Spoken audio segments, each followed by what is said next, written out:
Hello and a very warm welcome to Meghan and Harry News YouTube channel. I'm Alex and I hope you're doing very well today on Tuesday the 29th of June. So, following on from the last video, which was about how the royal family are missing Meghan and Harry's star power, today I see more articles in relation to this. It's quite obvious where the smear campaign against Meghan and Harry originates from, and it displays for all to see the insecurities of the firm.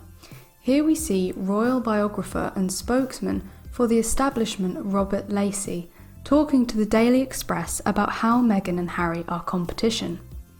Resentful Prince Harry and Meghan Markle setting up alternative branch of royal family.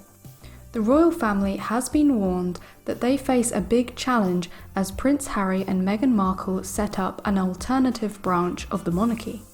It's very clear that all of these stories, especially in the UK press, are there because of the fear of competition. It's like a business, say a pizza restaurant, suddenly feels under pressure because another pizza restaurant has opened up across the street, giving them direct competition to their business. And make no mistake, the royal family are a business through and through, and very well off rich business that takes taxes from every member of the public in the UK. And for what, you may ask? Well, that is a very good question, and one many would find hard to answer. Anyhow, back to this article. It reads, Robert Lacey told Australia's Today programme that Prince Harry's resentment for being cast in the role of dirty rascal by the royal family remains to this day. The royal commentator added that the Duke of Sussex and his wife Meghan Markle will remain an ongoing challenge for the monarchy. Mr. Lacey said, I mean, right from the beginning there was a rivalry. Age of 4, Harry once said to the nanny, why do I have to behave properly? I'm not going to be king. These kids have been stereotyped from an early age. Harry was always the dirty rascal, with William the king of the castle. William could do no wrong, and that resentment festers, and it festers to the present day. They've decided, as you know, to start a new life in California, and that's a new challenge for the British royal family, to have an alternative branch, as it were. In 1936, King Edward VIII went into abdication, published his memoirs, and they said nothing else.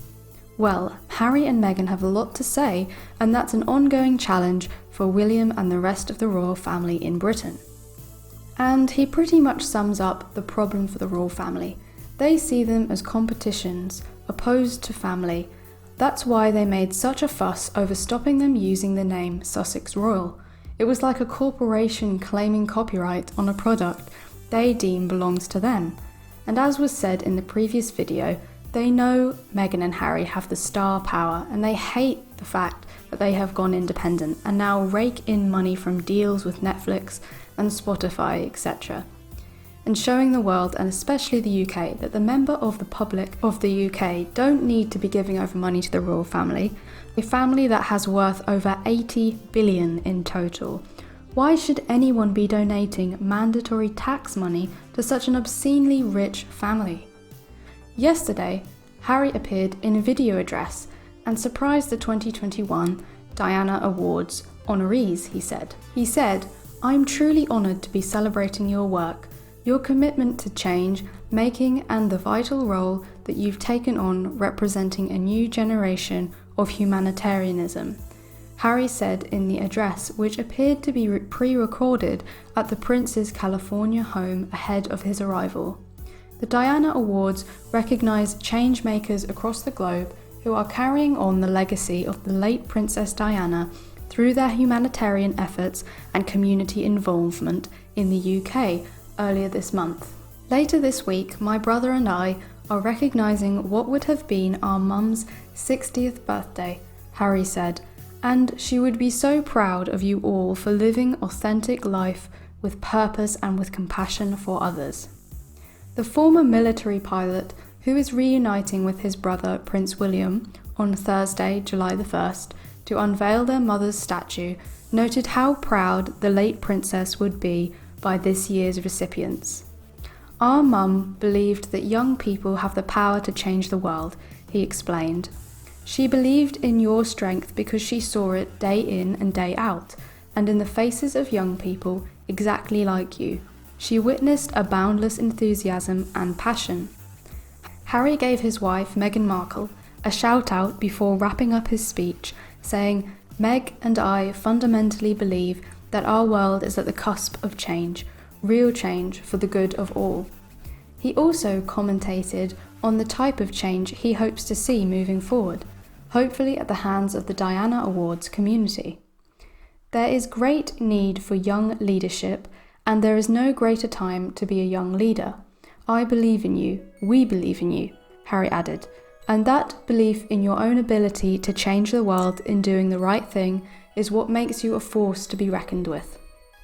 The Duke of Sussex's surprise message came 3 days before Harry is set to meet up with his family and pay tribute to Diana on Thursday. The ceremony will feature a statue unveiling, a memorial plaque, a playground and a fountain in the sunken garden at Kensington Palace. Yet another unfortunate narrative that I see the toxic press are spinning of late is the old "Meghan is in control of Harry" nonsense. No chance of Harry and William making up while Meghan has her husband so under the thumb is a title from Perth News and similar elsewhere. So petulant and childish, and this comes from another royal reporter sycophant.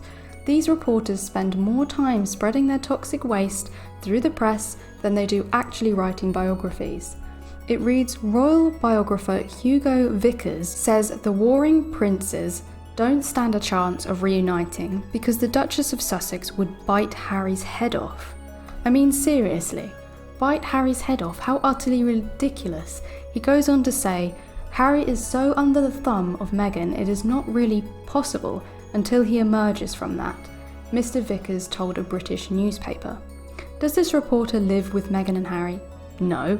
Does he spend any time with them whatsoever at any point in their relationship? No.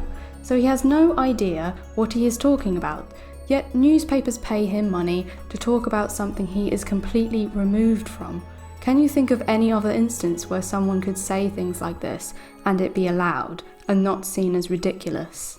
You've got to remember that Harry has to return to his wife in Los Angeles, he said.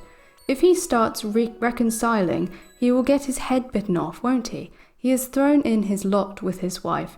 That's it, isn't it? What more can you say? Royal reporters are known and proven liars.